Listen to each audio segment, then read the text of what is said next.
this section, you're going to learn how to help move from prompt dependence towards independence by using visual timelines. One of the things we do before we introduce new strategies or teach new skills is called front loading. Front loading means to prepare for what you're going to do or change.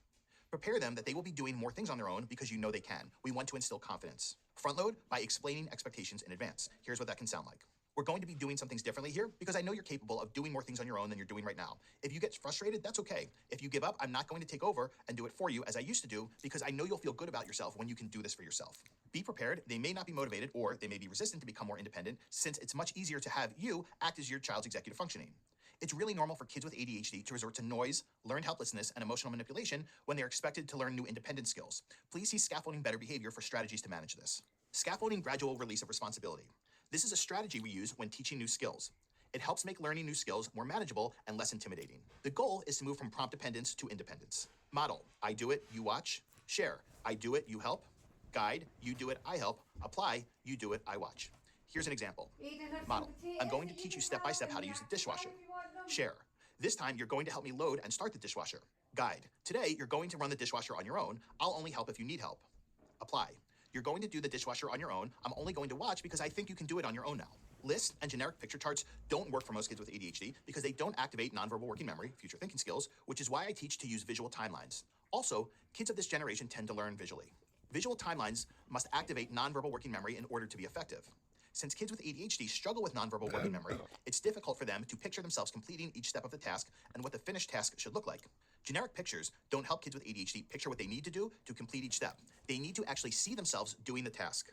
Visual timelines show your child going through a sequence of steps of a daily routine or chores. Here's an example. The process of making a visual timeline is something you do together, not something you do for your child. If you do it for them, then you are taking away their ownership in this process. I suggest making a visual timeline for things like morning routine or daily routines in which you find yourself prompting a lot. Here are the steps to make a visual timeline. Number 1, discuss together and decide on the steps and layout. I suggest no more than 8 steps total on the poster board. Take photos of them going through the sequence of steps in the routine. You do not need to do this while they're actually doing the steps. They can pretend they are doing them in order for the timeline. Arrange the photos on a poster board with glue or tape. I would suggest getting color copies made of the timeline in case you need to have it in multiple places, like one upstairs and one downstairs, or if something happens to it. The last picture should always be what they should look like at the end of the sequence. As an example, if the poster is for morning routine on school days, the last photo should be of them at the door with their school bag, their lunch, and so on. It should be what they look like when they're ready to leave for school. Incentivizing getting through routines. Many kids need an incentive to get through uninteresting tasks like getting ready for school in the morning. As an example, if they are through their morning routine by 7:30, they can use YouTube for 10 minutes. Structuring incentives will be discussed more later on. Please note the incentive should be included as the second to final step in the timeline, as you see in this example. In this timeline, the YouTube time is included after he gets through the morning routine. The ready for school picture was not taken at the time that they made this poster. Optional. Putting a picture of an analog clock on the timeline to show around what time that particular task should be happening. This helps kids understand where they should be on the timeline and can help to create a sense of urgency. The language you would use to accompany this sounds like this. It's 7:45. Are you where you need to be on the timeline right now? In order for you to get these clock pictures, type in any time in Google and click on images. You will find an analog clock at that time. We'll talk more about the importance of the analog clock and the language to use in the next section. Declarative language. Remember to use declarative language as they are completing the steps on the timeline. This will help them become more independent. Instead of telling them what to do, say, go check the timeline and figure out what's next. If they are getting distracted or wasting time, the language you would use sounds like this. I see it's 8:15. Are you where you need to be on the timeline right now? Or figure out where you are on the timeline right now and what needs to happen next.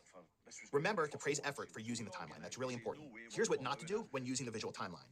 Taking over and making the timeline for them. If you do this, they will have no ownership over the process. Do not resort back to prompting language. Another common problem I see is when parents take a picture, let's say, of the dishwasher, but don't show the child unloading the dishwasher. The pictures have to be of them doing the actual task. Also, keep in mind, do not have too many or too few steps on the visual timeline.